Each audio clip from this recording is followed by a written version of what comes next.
سننے کا ثواب تو مل جائے گا، جو آپ تلاوت سن رہے ہیں یا پڑھ رہے ہیں اس کا ثواب آپ کو مل جائے گا، لیکن جو اصل قرآن کا مقصد ہے، زندگی بدلنا، زندگیوں میں تبدیلی پیدا کرنا، زندگیوں کے اندر انقلاب پیدا کرنا، وہ چیز ہمارے اندر نہیں آ پائے گی۔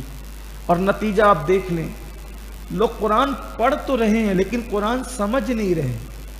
جب قرآن سمجھیں گے نہیں تو تبدیلی آئے گی نہیں، انقلاب آئے گا نہیں، اور اسلام انقلاب چاہتا ہے۔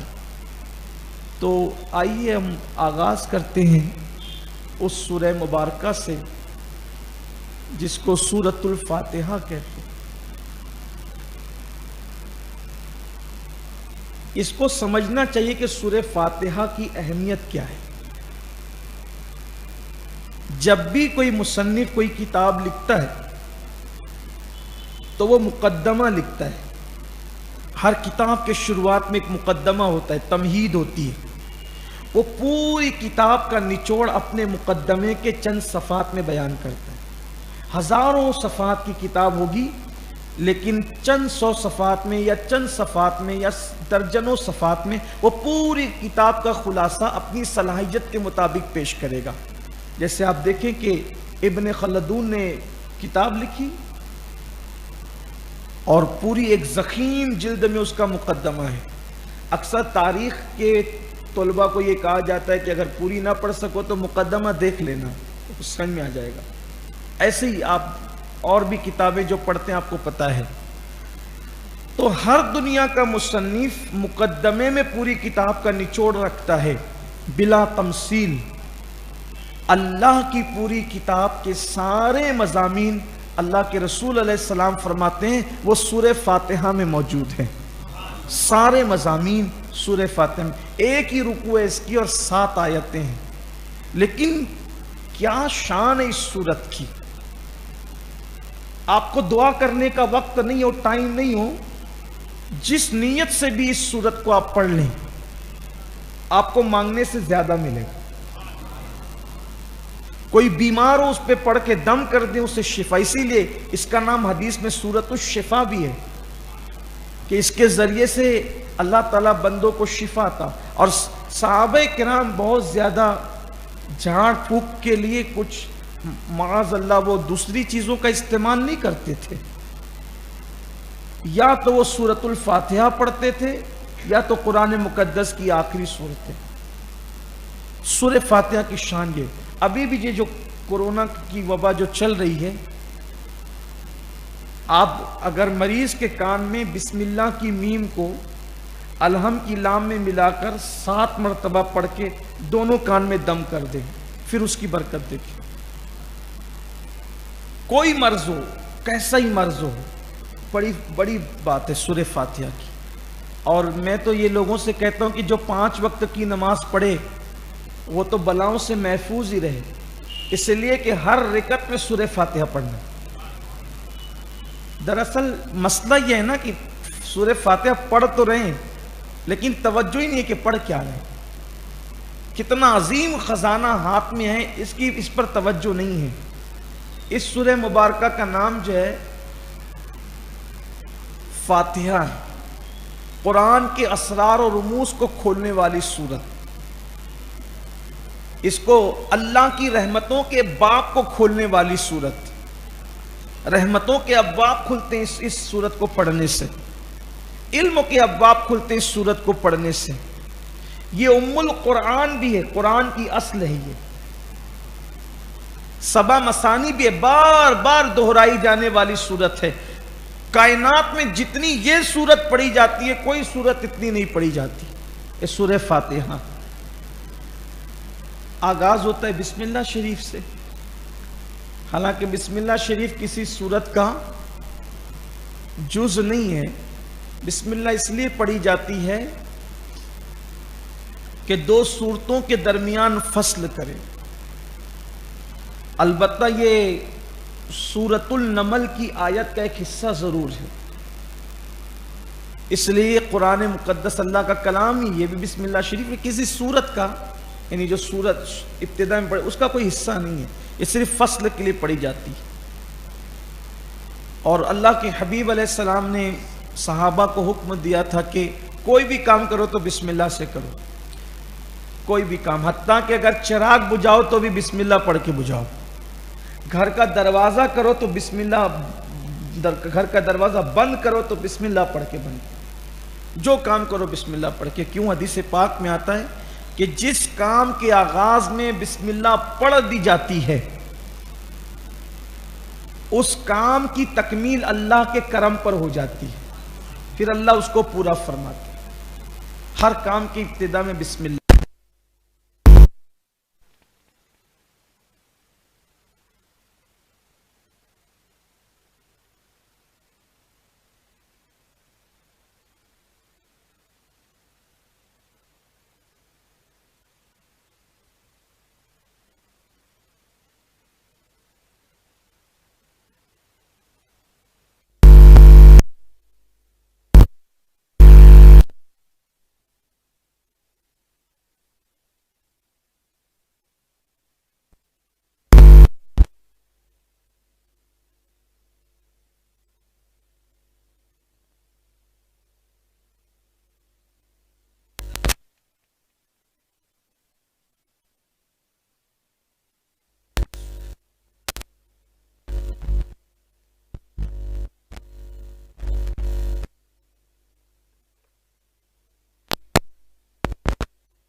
حضور کی تعریف بھی اللہ ہی کی تعریف ہے، انبیاء کی تعریف بھی اللہ ہی کی تعریف ہے، جس کی تعریف ہے سب خوبیاں اسی کو۔ اور آپ دیکھیں اللہ اپنی حمد کے بعد کہتا ہے وہ سب خوبیاں اس کو ہے جو رب العالمین ہے۔ رب کہتے ہیں تربیت کرنے والے کو، پرورش کرنے والا، سارے عالمین کا پرورش کرنے والا ہے۔ کیوں بھئی؟ پرورش اگر کوئی کسی کی کرتا ہے تو کسی لالچ سے کرتا ہے نا، جیسے باپ بیٹے کی پرورش کرتا ہے تو اس لالچ سے کرتا ہے کہ بڑھاپے میں میرے کام آئے گا، لیکن اللہ تعالیٰ کیوں پرورش کر رہا ہے؟ تو کہتا ہے الرحمن الرحیم، اس لیے کہ وہ بہت مہربان ہے، نہایت مہربان۔ یہ رحمان جو ہے نا یہ مبالغے کا صیغہ ہے، یعنی جہاں پر مہربانیوں کی انتہا ہو جائے، اب اس کے آگے مہربانی کا کوئی تصور نہیں کیا جائے، اتنا مہربان ہے وہ۔ اب یہاں ایک خوبصورت بات آپ سے عرض کروں، بہت پیاری بات ہے۔ لوگ کہتے ہیں مسلمانوں کا خدا خونخوار ہے، وہ تو معاذ اللہ لڑائی کا حکم دیتا ہے اور جھگڑے کا حکم دیتا ہے، وہ یہ ہے معاذ اللہ۔ دیکھو اللہ نے اپنی کتاب میں اپنے ذاتی نام کے بعد جو اپنا پہلا صفاتی نام بیان فرمایا وہ قہار نہیں کہا، حالانکہ وہ قہار بھی ہے، جبار نہیں کہا کیونکہ وہ جبار بھی ہے، کیا کہا؟ رحمان، نہایت رحم والا، نہایت مہربانی کرنے والا۔ پتہ چلا بندوں سے اللہ کا تعلق خوف، ہراس، نفرت اس کا نہیں ہونا چاہیے، اللہ رب العزت سے بندوں کا تعلق محبت کی بنیاد پر ہونا چاہیے، پیار کی بنیاد۔ اب آپ کہیں گے تو آپ تو خوف کی بات کرتے ہیں، ایک خوف نفرت کی وجہ سے ہوتا ہے، جیسے ہم دشمن سے نفرت کرتے ہیں تو اس سے ڈرتے بھی ہے حملہ نہ کر دیں، سانپ سے ڈرتے بھی ہے، نفرت بھی کرتے ہیں کاٹ نہ لے، لیکن ایک خوف محبت کی وجہ سے ہوتا ہے، پیار کی وجہ سے۔ باپ سے بھی ڈرتے ہیں، استاد سے بھی ڈرتے ہیں، پیر سے بھی۔ یہ نفرت والی محبت نہیں ہے، یہ نفرت والا خوف نہیں ہے، بلکہ یہ پیار والا خوف ہے، محبت۔ تو اللہ سے رشتہ محبت کا ہونا چاہیے، تو وہ نہایت مہربان ہے، کرم کی انتہا ہے۔ اگر اسی پہ گفتگو کروں تو میں سمجھتا ہوں کہ ہمارے پون گھنٹہ ناکافی ہو، اسی ایک بات پر وہ کتنا مہربان ہے، اس کی مہربانیوں کی انتہا تو دیکھو، ماں سے بھی زیادہ، ماں اتنی مہربان نہیں جتنا وہ ہے۔ اگر کبھی ماں باپ کی نافرمانی کرو، ماں باپ کہتے ہیں نکل میرے گھر سے، لیکن اس کی اتنی نافرمانیاں کی جاتی ہے، کبھی نہیں کہتا نکل میری زمین سے، اس لیے کہ کہاں جاؤ گے، میرا کھانا دیا مت کھانا، میرا دیا پانی مت، سب نعمتیں۔ اچھا کیسا کریم ہے، اپنے سامنے دیکھتا ہے، اپنی قدرت کی نگاہ سے دیکھتا ہے جرائم اور گناہ کرتے ہوئے، پردے بھی ڈالتا رہتا ہے، نعمتیں بھی دیتا رہتا ہے، موقع بھی دیتا رہتا ہے۔ کیسا کریم ہے، بڑا مہربان ہے، اس کی مہربانیاں ہیں۔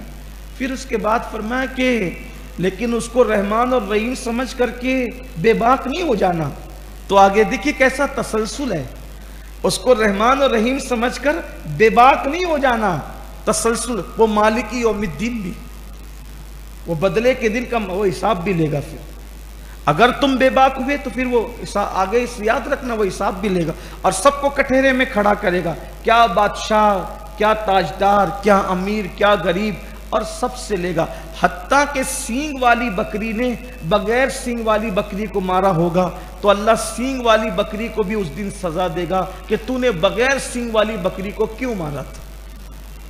حالانکہ بکری مکلف نہیں ہے، لیکن جس نے ظلم کیا تو اس کو صلہ ملے گا، تو انسانوں کا حال کیا ہوگا یہ انسانوں کو سوچنا چاہیے۔ پھر اس کے بعد کہا جاتا ہے کہ عبادت تو صرف اللہ ہی کی،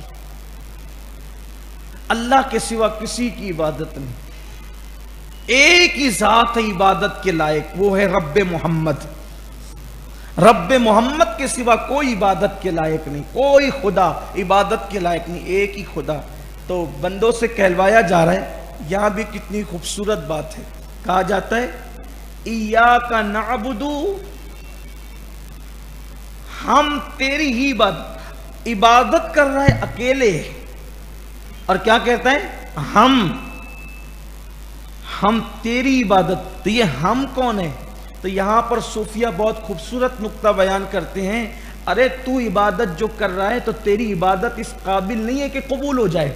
تو وہ جو صحابہ عبادت کر چکے، انبیاء عبادت کر چکے، اولیاء عبادت کر چکے، اپنی عبادت کو ان کی عبادت کے ساتھ ملا کر پیش کر، تو اللہ ان کے صدقے تیری بھی قبول فرما لے گا۔ وہ ایسا ہوتا ہے نا جیسے کہ کسی کا مال کھوٹا ہوتا ہے، تو کھوٹا مال 1 ہو اور کھرا مال 10 ہو، اب بیچنے والا بولے بھائی سب ساتھ میں دینا ہے، تو بولتا چھوڑ یار یہ 10 تو اچھے ہیں نا، 1 خراب ہے تو کیا ہوا، بلا تمثیل اپنی عبادتیں مقبولوں کے ساتھ پیش کرو تو ان مقبولوں کے صدقے ہماری عبادتیں بھی قبول ہو جائیں۔ اللہ کے لیے عبادت صرف تیری عبادت، اور مدد بھی صرف تجھی سے مانگتے ہیں۔ اب یہاں آ کر کے کچھ لوگ تھوڑا سا جو ہے وہ ٹھوکر کھاتے ہیں کہ عبادت تو صرف اللہ ہی کی ہے اور مدد بھی صرف اللہ ہی کی ہے، تو پھر ہم اب کسی سے مدد کیوں مانگے؟ اب اگر آپ کسی سے بھی مدد مانگو گے تو مشرک ہو جاؤ گے۔ یہاں ٹھوکر کھا جاتے لوگ، اگر کسی سے بھی مدد مانگنا یہ شرک ہوا تو ڈاکٹر سے دوا کی مدد نہیں مل سکتی، سیٹ سے روزی کی مدد نہیں مل سکتی، استاد سے تعلیم کی مدد نہیں مل سکتی۔ تو قرآن سمجھنے کی ضرورت ہے، وہ بھی اپنی عقل سے نہیں بلکہ اللہ کے نبی کے فرمان کی روشنی میں۔ 1450 سالہ قرآن کی جو تفاسیر آئی ہے، وہ جو 1400 سال پہلے کا جو ذخیرہ ہے، اور جو ائمہ نے، اہل بیت نے، اور ہمارے بزرگوں نے، ہمارے آقاؤں نے، بڑے بڑے علماء، محدثین نے، مفسرین نے جو ہمیں عطا فرمایا، اس کی روشنی میں سمجھنا ہے۔ اگر کسی کو آپ اللہ کا بندہ سمجھ کر اس سے مدد طلب کرتے ہیں کہ اللہ کے اذن سے یہ مدد کر رہا ہے، تو یہ شرک نہیں، یہ مدد بھی اللہ ہی کی مدد ہے۔ اور اگر آپ معاذ اللہ ثم معاذ اللہ کسی کو بھی یہ سوچ کر کہ اللہ چاہے نہ چاہے معاذ اللہ کہ یہ تو مدد کر دے گا، اللہ نہ بھی چاہے تو پھر وہ مشرک ہو جائے گا۔ نہیں، ساری مدد اللہ کی طرف سے ہے، ذریعہ کوئی بن سکتا ہے۔ پھر اس کے بعد آگے بیان کیا جاتا ہے کہ اللہ سے بندہ دعا کر رہا ہے، اس کو سکھایا جاتا ہے بندے دعا کر کہ مجھے سیدھا راستہ چلا، سیدھے راستے کی وہ چلنے کے لیے دعا مانگتا ہے کہ مجھے سیدھا۔ دیکھو سیدھا راستہ آدمی میں چلنے کی طاقت نہیں ہے، اس لیے بندہ اللہ سے کہتا ہے کہ مولا تو چلا، سیدھا راستہ مجھے تو چلا، اپنے کرم سے چلا۔ اور پھر اب سیدھا راستہ کیا ہے؟ اس لیے کہ جب اللہ تعالیٰ نے شیطان کو نکالا تھا تو تو اس نے چیلنج کیا تھا کہ میں سیدھے راستے پہ بیٹھ کر تیرے بندوں کو ورگلاؤں گا.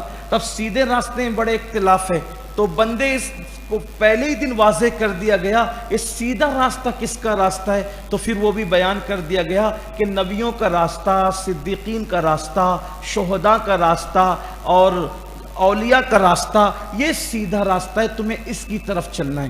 مطلب یہ ہے کہ عبادت میں, ریاضت میں, راتوں میں, دنوں میں, شادی بیاہ میں, موت میت میں, ہر معاملے میں تمہیں کس راہ پر چلنا ہے؟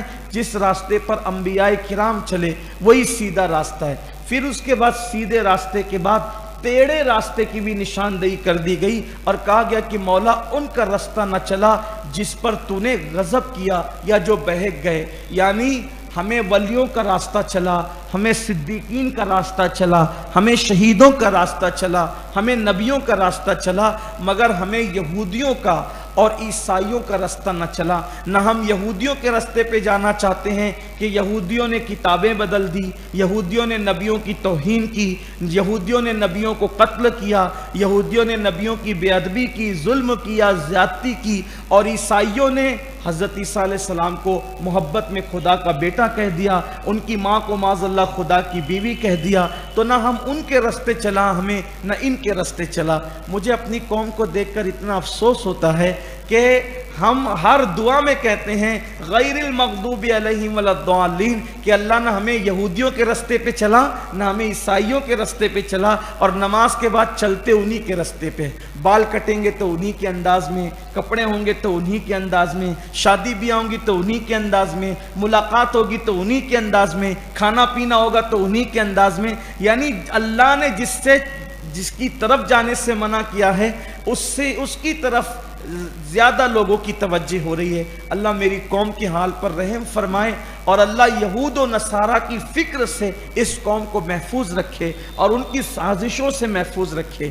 ہمیں بار بار اس کا خیال اپنے بچوں کو دلانا چاہیے کہ یہود و نصارہ کے راستے پر مت چلو, انبیاء کے راستے پہ چلو, صدیقین کے راستے پہ چلو, شہداء کے راستے پہ چلو, صالحین کے راستے پہ. اور جب سورہ فاتحہ پڑھ لی جائے تو آمین کہنا یہ سنت ہے, اور اس کی بڑی برکتیں. جس کی آمین فرشتوں کی آمین سے مل جائے اللہ اس کے گناہوں کی مغفرت فرما دیتا ہے. سورہ فاتحہ ختم ہوتی ہے, اس کے بعد آغاز ہوتا ہے سورۃ البقرہ شریف کا.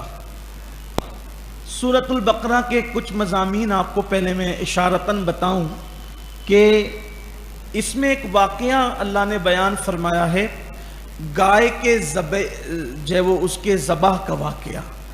گائے کو ذبح کرنے کا ایک واقعہ اس میں آیا ہے, اس لیے اس کا نام ہے سورۃ البقرہ. عربی میں بقرہ بڑے قاف سے بقرہ گائے کو کہتے ہیں. یہ سورت مدینہ منورہ میں نازل ہوئی اور اس کی 40 رکوع ہے, طویل ہے یہ سورہ مبارکہ. مکے میں جو سورتیں نازل ہوئی اور مدینے میں جو صورتیں نازل ہوئی ان میں فرق ہے. مکے کے لوگ وحی سے ناواقف تھے, مکے کے لوگ جہالت کی وادیوں میں ڈوبے ہوئے تھے, لیکن مدینہ منورہ کے اندر انصار تھے, اور انصار کے علاوہ جو یہودی تھے, چونکہ وہ انبیاء کی اولاد میں سے تھے, بنی اسرائیل جن کو کہتے ہیں یہودی, تو وہ وحی بھی جانتے تھے, نبوت و رسالت کے بارے میں بھی ان کو علم تھا, انبیاء کا بھی تعارف تھا کیونکہ وہ تھے نبیوں کی اولاد میں سے, لیکن بگڑ گئے تھے, وہ نبیوں کے راستے سے ہٹ گئے تھے وہ, تو ان کو پتہ تھا. تو جو مکۃ المکرمہ میں صورتیں ہیں اس میں آپ کو اکثر آخرت کا تذکرہ ملے گا اور عقیدے کی باتیں ملے گی, لیکن مدینہ منورہ کے اندر جو ہے اس میں اکثر احکامات ہیں, اعمال ہیں, اور اکثر انبیاء کرام کے واقعات ہیں. اس لیے کہ واقعات انبیاء کرام یہودیوں کے سوا اور لوگ نہیں جانتے تھے. مکے والوں کو پتہ ہی نہیں تھا انبیاء کے واقعات, انہیں نہیں پتہ تھا. مدینے میں جو یہود رہتے تھے اور ساری کمانڈ یہودیوں کے ہاتھ میں تھی, تو جب آقا مدینہ منورہ پہنچے اکثر لوگ مسلمان ہوئے. تو اس کے بعد یہودیوں نے, ان کو بڑی تکلیف تھی تو سازشیں رچنا شروع کی. کچھ تو مسلمان ہوتے گئے, کچھ نہیں ہوتے تھے, تو عجیب عجیب قسم کے سوالات کرتے تھے. تو اللہ تبارک و تعالیٰ نے سورہ بقرہ نازل فرمائی، اور اس کے اندر اللہ تعالیٰ نے حضرت آدم علیہ السلام کے، حضرت موسیٰ علیہ السلام کے اور بھی بہت سے انبیاء کرام کے واقعات بیان فرمائے۔ خاص طور پہ موسیٰ علیہ السلام کے واقعات بہت زیادہ اس کے اندر آئے ہیں۔ اس کا پہلے آغاز ہم کرتے ہیں، ابتدا میں بہت خوبصورت سا مضمون ہے، پورا قرآن ہی خوبصورت ہے، کیا چھوڑیں اور کیا بیان کریں، بس چونکہ وقت کی قلت ہے اس لیے جلدی سے چلتے ہیں۔ الف لام میم سے اس کا آغاز ہوتا ہے، اس کو کہتے ہیں حروف مقطعات۔ حروف مقطعات یہ وہ ہے جس کے بارے میں علامہ راضی لکھتے ہیں کہ اس کا علم اللہ جانتا ہے اور اللہ کی بتائے سے اللہ کے رسول جانتے ہیں، اور پھر فرماتے ہیں حضور کے بتانے سے اس امت کے اولیاء جانتے ہیں، یا اللہ کے وہ مقرب بندے جن پر اللہ قرآن کے اسرار کھولنا چاہتا ہے۔ تو کتنی خوبصورت بات علامہ راضی صاحب نے فرمائی۔ امام راضی فرماتے ہیں کہ قرآن مقدس کی یہ خصوصیت ہے کہ قرآن مقدس کو جو کثرت سے پڑھنے لگتا ہے، جو قرآن کو کثرت سے پڑھنے لگتا ہے تو قرآن کے الفاظ بھی اس سے بات کرنے لگتے ہیں، اور قرآن کے الفاظ خود اس کو بتاتے ہیں کہ میرا معنی کیا ہے، میرا مطلب کیا ہے۔ لیکن یہ منزل بہت جلدی نہیں آتی، یہ منزل کچھ تاخیر سے آتی ہے۔ یہ کتنی بڑی بات ہے، یہ اس کو یاد رکھیے گا، بہت خوبصورت اور بڑی اہم بات ہے کہ بندہ تلاوت کرتے کرتے قرآن میں اتنا ڈوب جاتا ہے کہ ایک مقام ایسا آتا ہے کہ قرآن کے حروف اس کو بتاتے ہیں کہ میرا مطلب کیا ہے، میرا معنی کیا ہے۔ اسی لیے ہمارے بزرگوں نے اپنی اپنی کتابوں میں لکھا کہ قرآن کا نزول بند ہو گیا ہے، لیکن قرآن کے معنی کا نزول اب بھی مومنوں کے دل پہ ہوتا رہتا ہے۔ ہر دن اس کے نئے معنی اللہ کے مقرب بندوں کو پتہ چلتے رہتے ہیں، بے شمار معنی ہے قرآن مقدس کے۔ معنی کا ہم کوئی تعارف یا اس کا تعین جو ہے اس کی حدیں نہیں باندھ سکتے، اس لیے کہ جب دنیا کے سمندر کی کہ کنارے کو ڈھونڈنے کے لیے لوگ جو ہے وہ ناکام ہیں، تو اللہ کے کلام کا جو علم کا سمندر ہے اس کے کنارے تک کوئی کیسے پہنچ سکتا ہے۔ اس میں جو جتنی گہرائی سے اندر جائے گا اتنے اس کو مضامین اور معنی اور فہم قرآن اس پر جو ہے وہ کھلتا رہے گا۔ غالباً ڈاکٹر اقبال نے کہا ہے کہ جب عشق سکھاتا ہے آداب خود آگاہی، کھلتے ہیں غلاموں پر اسرار شہنشاہی۔ جب عشق کی کیفیت آتی ہے تو معنی قرآن خود بتانے لگتا ہے۔ پھر اس کے بعد اللہ تعالیٰ فرماتا ہے کہ یہ وہ بلند رتبہ کتاب ہے، یہ عظیم کتاب ہے کہ اس میں کوئی شک شبے کی گنجائش نہیں ہے۔ بھائی شک کرنے والے تو بہت پیدا ہوں گے اس میں، ایسا نہیں کہ لوگ اس میں شک نہیں کریں گے۔ بات یہ ہے کہ قرآن جو بات کرتا ہے اتنی مضبوط کرتا ہے، کافر تو شک کریں گے، منافق تو شک کریں گے، لیکن قرآن کے واقعات، قرآن کی غیبی خبریں، قرآن کی دلیلیں جب یہ اہل ایمان کے سامنے پہنچے گی تو یا جو اہل انصاف کے سامنے پہنچے گی تو یہ اس کو پڑھ کر کے یقین کریں گے، انہیں شک نہیں آئے گا، کیونکہ وہ دیکھیں گے کہ غیب کی خبر جو قرآن نے بیان کی وہ ہو رہی ہے۔ جیسے مثال کے طور پہ قرآن مقدس نے 1400 سال پہلے جو وہ کئی غیبی خبروں میں سے غیبی خبر یہ بیان کیا تھا، مرج البحرین یلتقیان، کہ دو سمندر ہے اور دونوں ایک دوسرے سے ساتھ میں مل کر کے بہتے ہیں مگر ملتے نہیں ہیں، ایک دوسرے کے اندر ضم نہیں ہوتے ہیں، وہ ساتھ میں ملتے ہیں۔ کیوں؟ برزخ لا یبغیان، کہ اللہ نے اس کے درمیان ایک جھلی اور ایک دیوار پیدا کر دی۔ اس وقت کسے پتا تھا کہ دنیا میں کوئی ایسا بھی سمندر ہوگا؟ لیکن بعد میں قرآن تو بول گیا، قرآن بول گیا، ماننے والے۔ دیکھو ہمیں کوئی چیز نظر آئے نہ آئے، کوئی چیز قرآن کی سمجھ میں آئے نہ آئے، اللہ کا کلام ہے، ہم نے مان لیا، ہمارے نبی نے بیان کر دیا، ہم نے یہ یقین ہونا چاہیے مسلمانوں کو، بس یقین پیدا کرے۔ صحابہ نے مان لیا، انہوں نے دیکھا نہیں کوئی ایسے سمندر بھی ہے، دو سمندر ہے جو ساتھ میں ملتے ہیں، بہتے ہیں، ملتے نہیں ہیں، دونوں کا پانی آپس میں جو ہے وہ ساتھ ساتھ بہتا ہے، کیونکہ اس کے درمیان برزخ ہے، جھلی ہے، ایک دیوار ہے گویا کہ قدرت نے پیدا کر دی ہے، نظر نہیں آتی، وہ مان لیا صحابہ نے۔ بعد میں لوگوں کو پتا چلا کہ وہ دو سمندر جہاں ملتے ہیں اور وہ آپس میں ایک دوسرے پہ چڑھتے ہیں نہیں، یہ ضم نہیں ہوتے ہیں، تو وہ تو افریقہ کے اندر ہے، ساؤتھ افریقہ میں. اور میں بھی گیا وہاں پر، میں نے بھی دیکھا اس کو، میں وہاں پر پہنچا ہوں، میں نے دیکھا یہ منظر قرآن مقدس کی آیت مبارکہ. لیکن قرآن تو بیان کر چکا. جس وقت میں وہاں پہنچا تھا تو میری خوش نصیبی یہ تھی کہ حضور قبلہ امیر سنی دعوت اسلامی بھی وہاں تشریف فرما تھے، وہ ساتھ لے گئے تھے مجھے. بلبل باغ مدینہ قاری رضوان خان صاحب بھی، ہم لوگ تینوں ساتھ تھے وہاں. اتفاق کی بات یہ تو لیکن ہے، ہم نے دیکھا اپنی وہ منظر دیکھا، خوبصورت منظر اپنی آنکھوں سے، وہ نظارہ ہم نے اللہ تعالیٰ نے دکھایا. تو دیکھو قرآن غیب کی بات کی، لیکن اس کا نظارہ آپ دیکھ رہے ہیں. اسی طریقے سے اور بھی قرآن مقدس کی، جیسے ایک چیز قرآن کہتا ہے یہ زمین اور آسمان کے درمیان کی جو خالی جگہ ہے، ہم نے اس کو بے مقصد بے فائدہ پیدا نہیں کیا. اب قرآن نے یہ بات کب کہی؟ 1400 سال پہ، کہ بھئی اب یہ خالی جگہ کیا کام کی؟ یہ دماغ میں آتا ہے خالی جگہ کیا کام کی؟ اور قرآن کیا کہہ رہا ہے؟ خالی جگہ ہم نے تمہارے فائدے کے لیے پیدا کی. کب کہا؟ 1450 سال پہلے. آج دنیا اسی خلا کے اندر سیٹلائٹ کے نظام کے ذریعے سے کتنا کام کر رہی، تو ہے نا فائدے کی چیز. اس وقت لوگوں کو سمجھ میں نہیں آ سکتا تھا، لیکن آج دیکھ رہے ہیں لوگ. تو قرآن کی غیب کی خبریں لوگ دیکھ رہے ہیں اور انشاءاللہ دیکھیں گے. دراصل لوگوں کو قرآن سے جو لرزہ طاری ہے نا، اسی لیے طاری ہے کہ وہ جانتے ہیں کہ کسی مذہب کے پاس وہ طاقت، وہ حقانیت، وہ روشنی، وہ نور نہیں ہے جو مذہب اسلام کے پاس موجود ہے. اس لیے انہیں لرزہ طاری ہے. قرآن پہ جو حملے ہو رہے ہیں نا، اسی لیے ہو رہے. شک پیدا کرو، لیکن انہیں نہیں پتا اہل ایمان مر جائیں گے، ان کے ٹکڑے ٹکڑے کر دیے جائیں گے، قرآن سے لڑنے والا ذلیل ہو جائے گا. لیکن قرآن مقدس کی عظمت 14ویں رات کے چاند سے بھی زیادہ روشن رہے گی، اس میں شک و شبے کی گنجائش نہیں. پھر اس کے بعد کہا گیا یہ قرآن پیغام سب کے لیے ہے، یہ قرآن پیغام سب کے لیے، لیکن ہدایت اس سے متقی لوگ ہی حاصل کریں گے. اس سے جو فیض لیں گے وہ متقی لوگ ہیں. اب متقی کون؟ تو اس کو قرآن اب کھول رہا ہے. قرآن کہتا ہے متقی وہ ہیں. دیکھیے بات قرآن واضح کرتا ہے، کہیں چھوڑتا نہیں ہے. متقی وہ لوگ ہیں، پہلی نشانی متقیوں کی کہ وہ غیب پہ ایمان لاتے ہیں. غیب مطلب کیا؟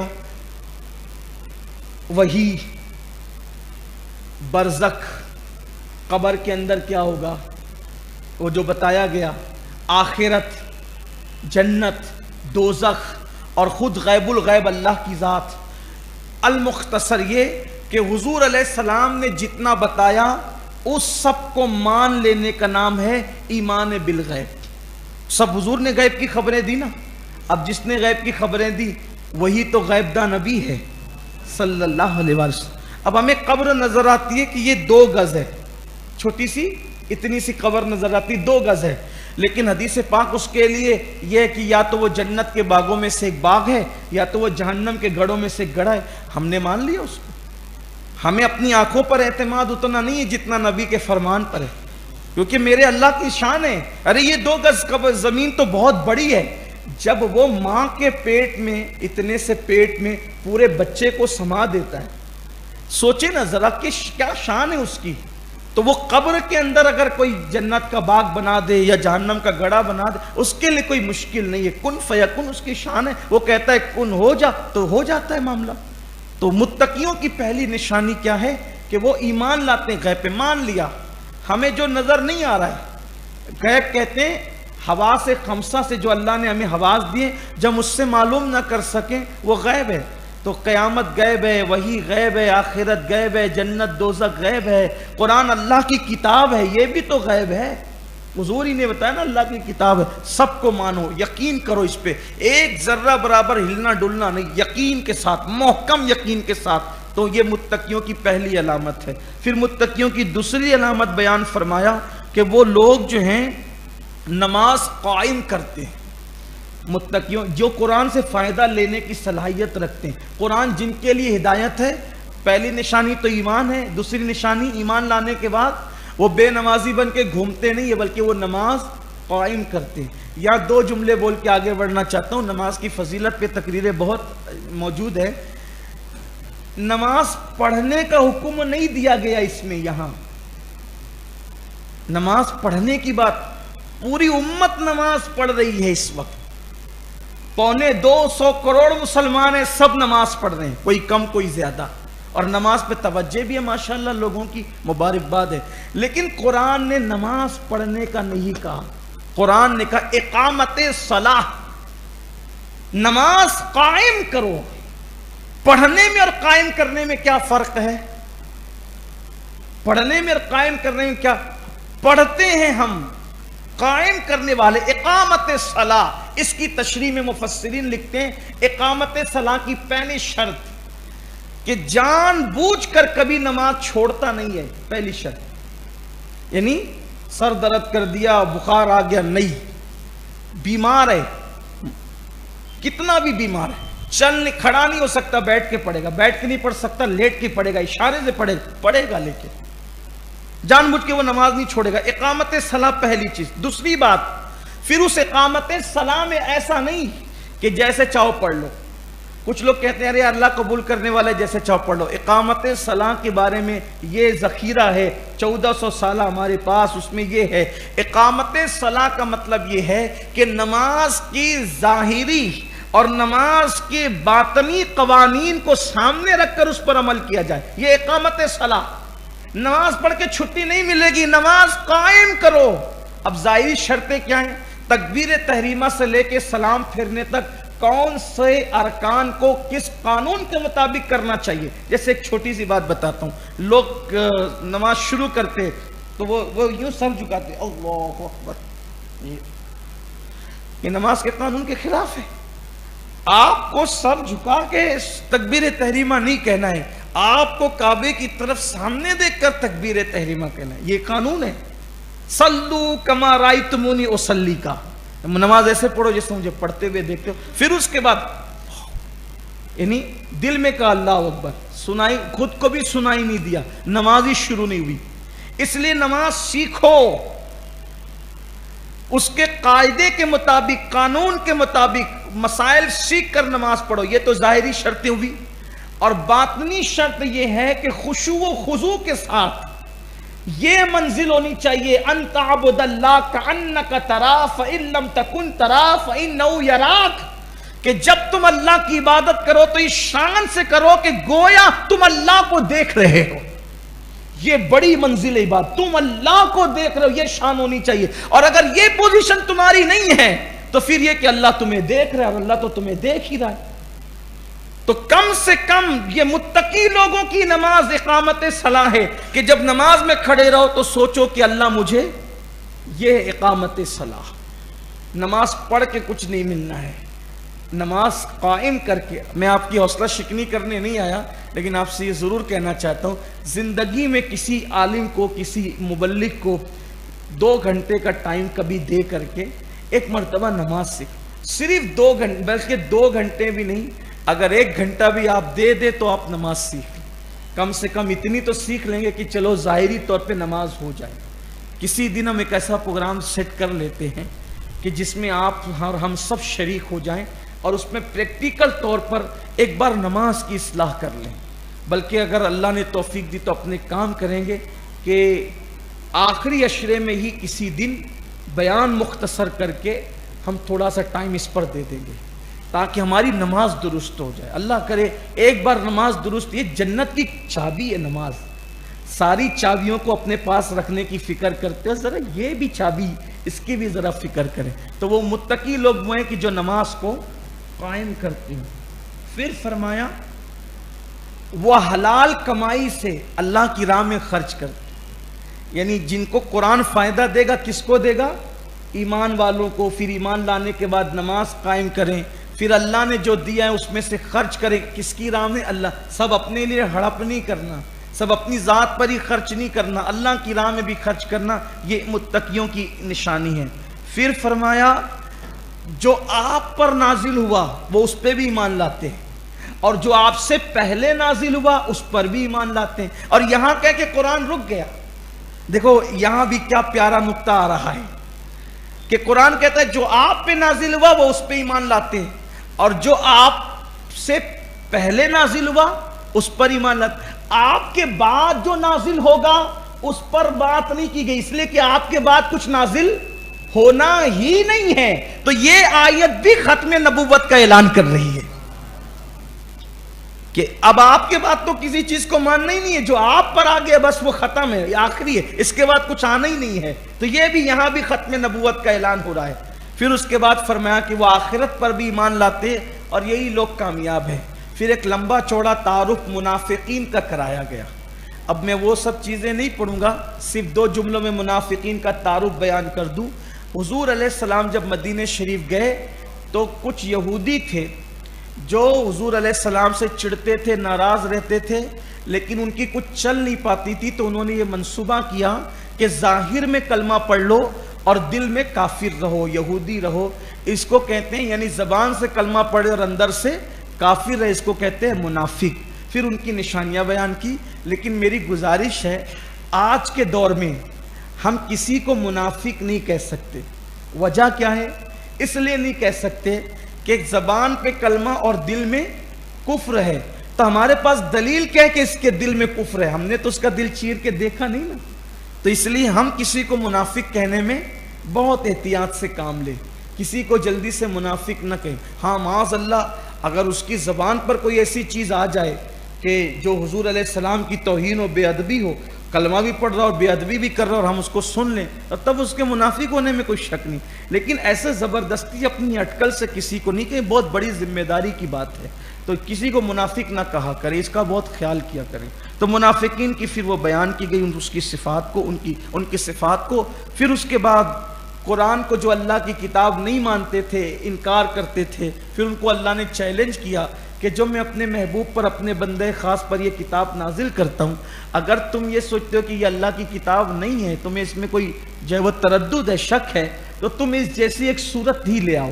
اور تم ساری دنیا کے اپنے حامیوں کو جمع کر لو گے تب بھی کوئی اس جیسی ایک صورت بنا کر نہیں لا سکتے. میں لوگوں کو یہی تو کہتا ہوں کہ لوگ اسلام کی حقانیت کو قرآن کے ذریعے سے سمجھیں.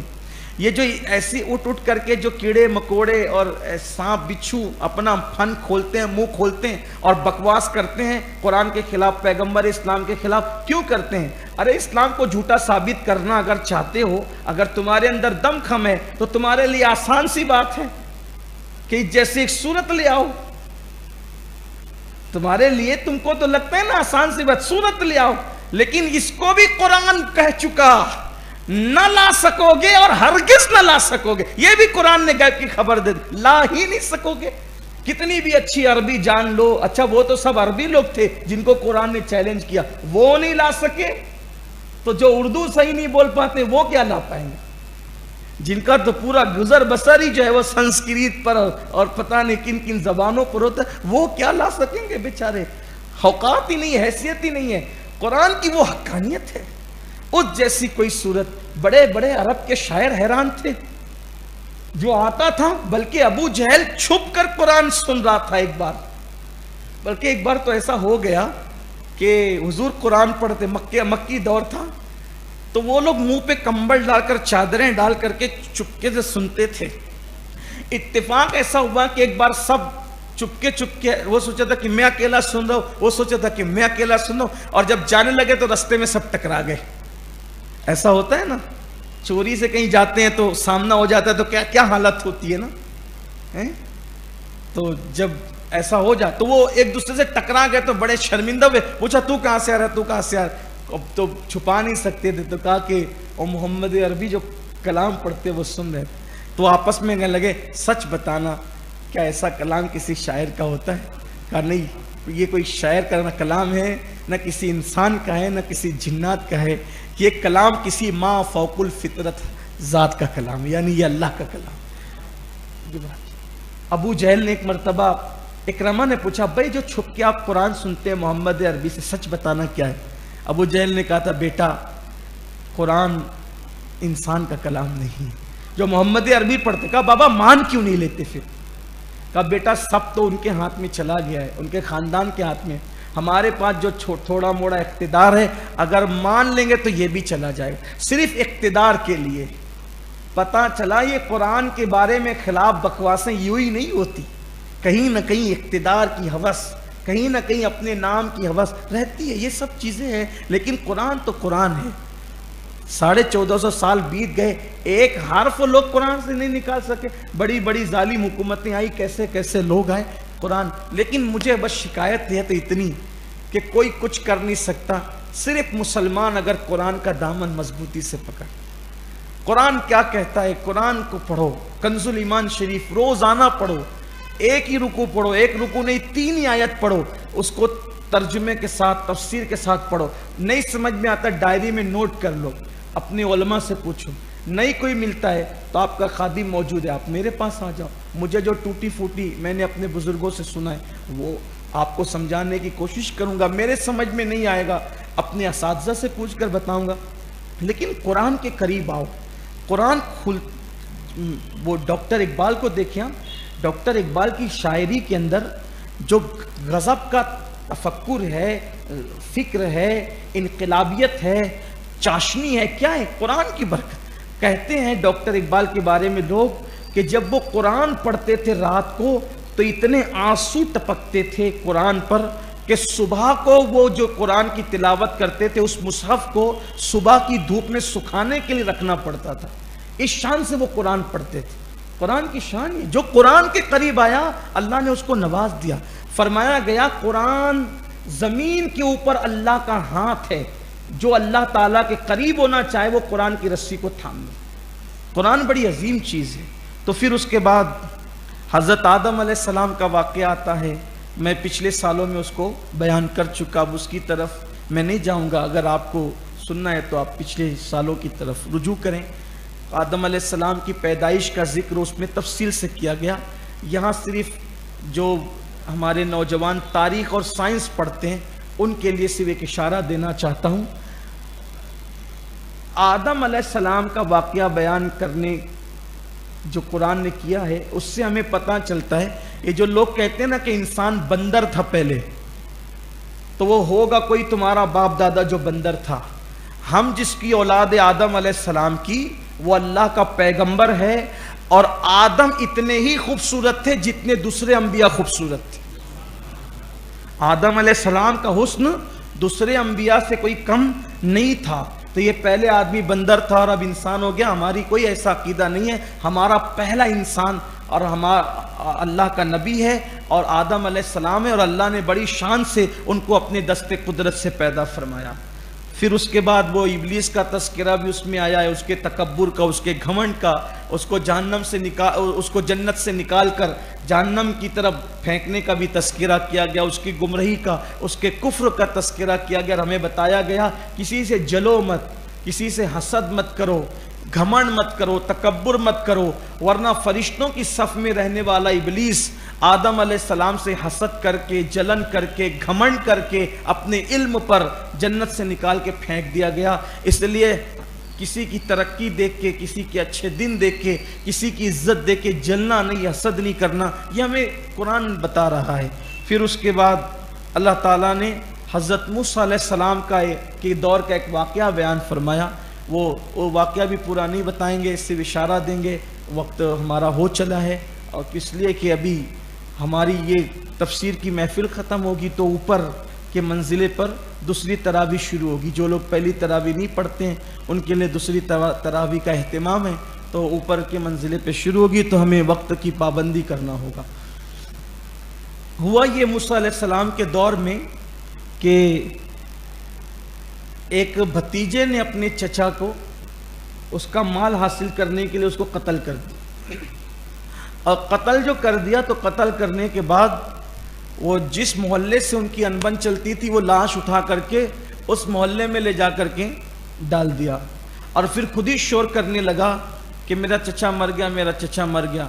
اب جس محلے میں لاش ملی الزام انہی پر آیا، پورے قبیلے والوں نے کہا انہوں نے قتل کیا، تو یہ سب مل کر حضرت موسیٰ علیہ السلام کے پاس آئے۔ اب یہ واقعہ تو چونکہ مکے والوں کو پتہ نہیں تھا، یہ واقعہ تو یہودیوں کو صرف معلوم تھا، خاندان سے جو سینہ بسینہ جو آیا تھا علم، لیکن یہ واقعہ حضور بیان کر رہے ہیں تو ظاہر سی بات ہے حضور علیہ السلام کسی کے پاس پڑھنے نہیں گئے تھے، حضور علیہ السلام کا کوئی انسانوں میں کوئی حضور کا استاد نہیں تھا۔ اب حضور کسی کے پاس پڑھنے نہیں گئے، کسی کے پاس تعلیم حاصل کرنے نہیں گئے، حضور علیہ السلام نے کسی کی صحبت یعنی کسی علم والے کی صحبت اختیار نہیں فرمائی، اور حضور علیہ السلام ایک ایک تفصیل کے ساتھ یہ سب واقعات بیان کرتے تھے تو یہودی حیران رہتے تھے، لیکن ان میں جو حق پرست لوگ تھے کہتے تھے یہ وہی ہے جس کا ذکر توریت میں ہے، تو وہ ایمان لے آتے تھے، جو ہٹ درم تھے وہ ہٹ درم تھے۔ تو معاملہ جب یہ آیا تو حضور اکرم صلی اللہ علیہ وسلم کے پاس مقدمہ آیا کہ حضور اکرم صلی اللہ علیہ وآلہ وسلم نے موسیٰ علیہ السلام کے پاس سے جو مقدمہ آیا، تو یہ بیان اصل میں قرآن کر رہا ہے، حضور اکرم صلی اللہ علیہ وسلم سے اس متعلق سوال کیا گیا تھا، اور اس میں ایک طرف اشارہ یہ بھی تھا کہ مرنے کے بعد اللہ اپنے بندوں کو کیسے زندہ فرمائے گا، اس میں ایک اشارہ یہ بھی ہے۔ تو موسیٰ علیہ السلام کے پاس لوگ آئے مقدمہ لے کر، تو آپ نے اللہ سے پوچھا کہ اللہ یہ معاملہ کیا ہے، یہ کیا جواب دیا جائے اس پر؟ تو اللہ تعالیٰ نے بیان فرمایا کہ ان سے کہو کہ یہ گائے ذبح کرے، اور گائے ذبح کر کے اس کو مردے پر اس کے دم کا حصہ ٹچ کر دے، تو یہ زندہ ہو کے خود ہی بتا دے گا کہ اس کو کس نے مارا۔ اب بنی اسرائیل مطلب بہت زیادہ اجٹ، بڑی بدماش قوم، یعنی ان کو بحث مباحثے فتنے فساد میں بہت مزہ آتا، تو انہوں نے موسیٰ علیہ السلام سے کہا کہ آپ تو ہمارے ساتھ مذاق کر رہے ہیں، معاذ اللہ۔ تو آپ نے کہا کہ کیا میں معاذ اللہ جاہل ہوں جو مذاق کروں گا تمہارے ساتھ؟ یہ کوئی مذاق کرنے کی بات ہے؟ پھر انہوں نے کیا کیا، اس میں ہمیں بہت سبق ہے۔ دیکھیے میں نے کہا تھا کہ واقعہ مجھے نہیں بیان کرنا ہے، لیکن ایسا لگتا ہے کہ میں شاید اس طرف چل پڑا ہوں، تو ہمارے لیے بھی بڑی عبرت کی بات ہے اس میں۔ تو انہوں نے کہا اچھا یہ بتاؤ کہ وہ گائے کا کلر کیسا ہوگا؟ پھر موسیٰ علیہ السلام نے پوچھا تو اللہ نے کلر بتایا، کہا اس کی عمر کیا ہوگی، عمر بھی بتائی۔ پھر اس کے بعد یہ وہ جتنا پوچھتے رہے اتنا پھنستے رہے، جتنا پوچھتے رہے اتنا پھنستے رہے۔ آخری میں کہا قیمت کیا ہونی چاہیے، آخری میں کہا قیمت کیا ہونی چاہیے، تو کہا کہ جو گائے ذبح کرو گے اس کے چمڑا بھر کے سونا اس کی قیمت دینی پڑے، یہ کہا، قیمت یہ ٹھہری۔ اور اتفاق یہاں پر اس پر چونکہ آج قرآن مقدس میں ماں باپ کے ساتھ حسن سلوک کا بھی اور فرما برداری کا بھی ذکر آیا ہے، تو یہاں وہ بات بھی آ جاتی ہے۔ ایک یتیم لڑکا تھا بنی اسرائیل میں، وہ اپنی ماں کا بڑا فرما بردار تھا، اور اس کے وہ بچیا اس کے حصے میں آئی تو اس نے پال رکھی تھی۔ تو ایک دن اس کی ماں نے کہا کہ بیٹا یہ جاؤ اور یہ گائے کو یہ بچیا جو ہے نا، کیا کہتے ہیں اپنے اس کو، بچڑی، گائے کے جو چھوٹی ہوتی ہے اس کو بچیا کہتے ہیں نا، وہ اپنے اس کو بچڑی کہتے ہیں، مالیگاؤں بچڑی کہتے ہیں نا، وہ بچڑا ہوتا ہے بڑا، اور اس کی جو مادہ ہوتی ہے وہ بچڑی، تو وہ گائے کی جو بچیا ہے تو اس کو بیچو۔ کہ بیٹا میرے مشورے بغیر نہیں بیچنا۔ تو اللہ نے فرشتوں کو بھیجا، اور فرشتوں نے اس کی ماں نے جو قیمت کہا تھا اس سے زیادہ قیمت لگائی۔ اب دیکھو ماں نے جو قیمت کہا تھا فرشتے لگا رہے تھے اس سے قیمت زیادہ، تو اس نے زیادہ قیمت پہ لالچ نہیں کی، بلکہ کہا کہ میں میری ماں سے پوچھے بغیر نہیں بیچوں، کیونکہ ماں تو یہ کہہ رہی ہے آپ لوگ یہ کہہ رہے ہو، حالانکہ کم نہیں کر رہے تھے وہ زیادہ کر رہے تھے۔ تو کہا ماں کا اتنا فرما بردار تھا وہ، تو وہ اللہ کو ماں کی فرما برداری پسند آئی، اللہ نے فرشتوں کے ذریعے سے کہا کہ یہ بچیا بھی پالو، یہ بہت قیمت دے گی تمہیں۔ تو پھر تو وہی جو انہوں نے پوچھا نا، جب نشانی کیا ہوگی، عمر کیا ہوگی، کلر کیا ہوگا، تو وہی ساری جو اس بچڑی کے اندر، پھر وہ بچڑی تو بڑی ہو کر گائے بن چکی تھی، تو وہ جوان ہو گئی تھی، تو پھر وہ ساری نشانی بتائی، اور جب انہوں نے قیمت پوچھی تو اللہ نے فرمایا کہ ان سے کہو اب چمڑا بھر کے سونا دو۔ تو ایک تو یہ کہ ان کو ان کے منہ چلانے کی سزا ملی۔ اگر نبی نے پہلی بار ان کو کہہ دیا تھا نا کہ گائے ذبح کر کے ٹچ کر دو، تو یہ کوئی بھی گائے کہیں سے بھی لاتے تھے، ذبح کرتے تھے تو ان کا کام ہو جاتا تھا۔ لیکن یہ زیادہ بکراتی کرنے میں اور سوالات زیادہ کرنے میں ان کے یہ پھنستے چلے گئے۔ آج کل کے نوجوانوں کا بھی یہی حال ہے کہ یہ ایسا کیوں، وہ ویسا کیوں، وہ زیادہ اس کے اندر جو ہے نا وہ کریدنے کی کوشش کرتے ہیں۔ تو کسی بھی چیز کو ایک حد تک ہی رکھو، بہت زیادہ وہ کریدنے جاؤ گے نا تو کچھ نہیں کر سکو گے۔ جیسے ایک مرتبہ ایک سفر میں ایک صاحب میرے ساتھ ہو گئے، اب ایک بندے کے یہاں دعوت تھی کھانے کی، تو دعوت میں پہنچے، اب وہ صحیح العقیدہ نیک آدمی، نمازی آدمی، تو مجھ سے کہتے ہیں ان سے پوچھو کہ یہ جو ذبیحہ ہے وہ مسلمان صحیح العقیدہ کے ہاتھ کا ہے کہ نہیں؟ میں نے کہا تم پوچھو، میرے لیے اتنا کافی ہے کہ میں ایک سنی صحیح العقیدہ کی یہاں دعوت میں جا رہا ہوں، وہ پڑھا لکھا آدمی ہے اور وہ محتاط آدمی ہے، تو وہاں قریدنے کی ضرورت کیا ہے؟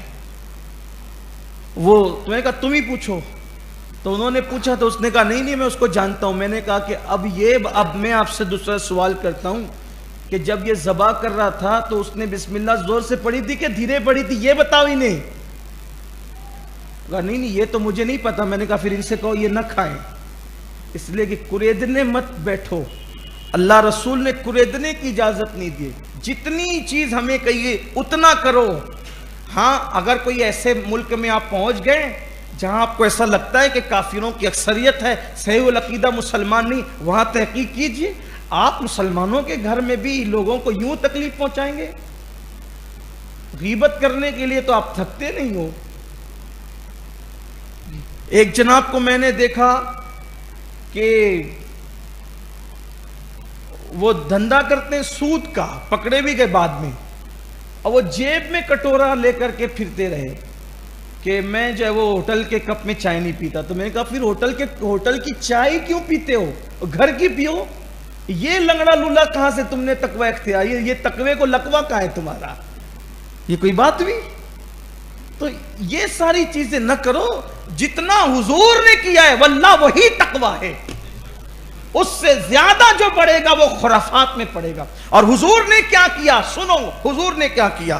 امام اہل سنت نے اس کو لکھا فتاوی رضویہ شریف کے، ایک سفر میں اللہ کے رسول علیہ السلام ہے، حضور کو وضو کرنا ہے۔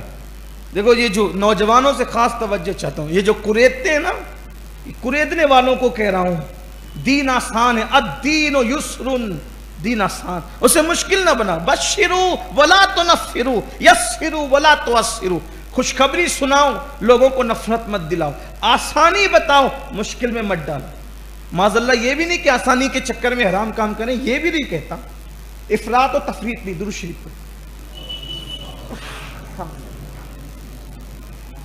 الصلاۃ والسلام علیک یا رسول اللہ وعلی آلک واصحابک یا حبیب اللہ صلی اللہ علیہ وسلم۔ سفر میں حضور علیہ السلام وضو کرنا ہے، نماز کا وقت ہو گیا، ایک پانی دیکھا اللہ کے رسول علیہ السلام، پانی جمع ہوا دیکھا، اور وہ پانی دیکھ کر کے ساتھ میں فاروق اعظم بھی تھے، حضور وضو کے لیے چلے تو فاروق اعظم نے، ایک شخص وہاں موجود تھا، وہ شاید وہیں کا رہنے والا تھا، اس سے پوچھا ارے پہلے یہ بتاؤ کہ یہ یہاں درندے پانی پینے کے لیے آتے ہیں کہ نہیں آتے؟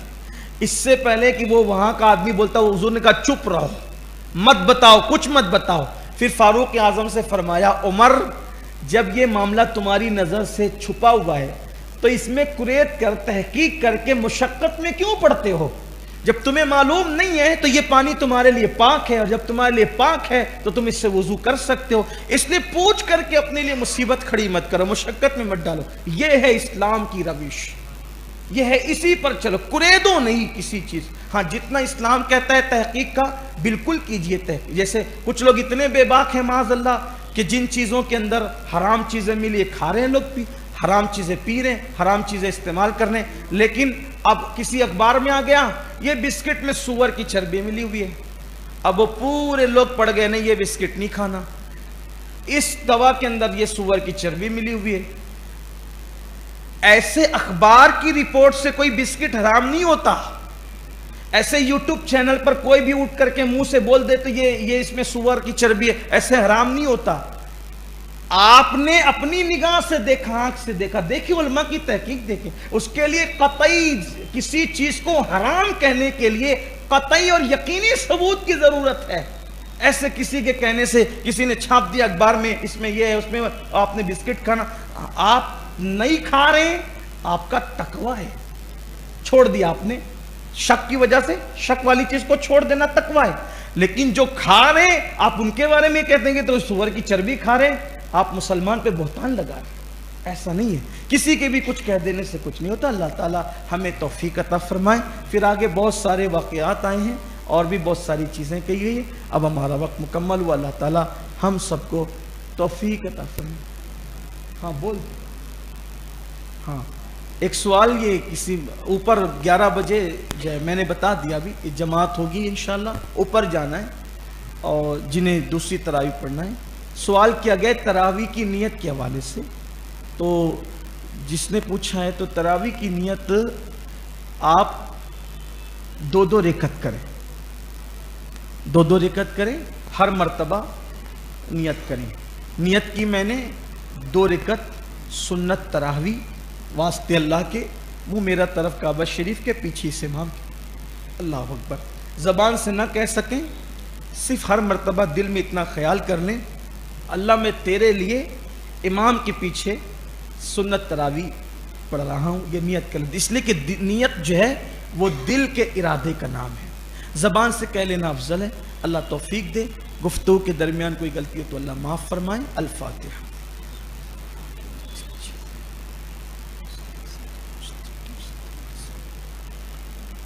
قال اللہ تبارک و تعالی فی شان حبیبہ الکریم ان اللہ و ملائکتہ یصلون علی النبی یا ایھا الذین آمنوا صلوا علیہ وسلموا تسلیما. اللہم صل علی سیدنا مولانا محمد معدن الجود والکرم وآلہ الکرام اجمعین. صلاۃ و سلام علیک یا جد الحسن والحسین وافوض امری الی اللہ ان اللہ بصیر بالعباد برحمتک یا ارحم الراحمین. بہت لا الہ الا اللہ.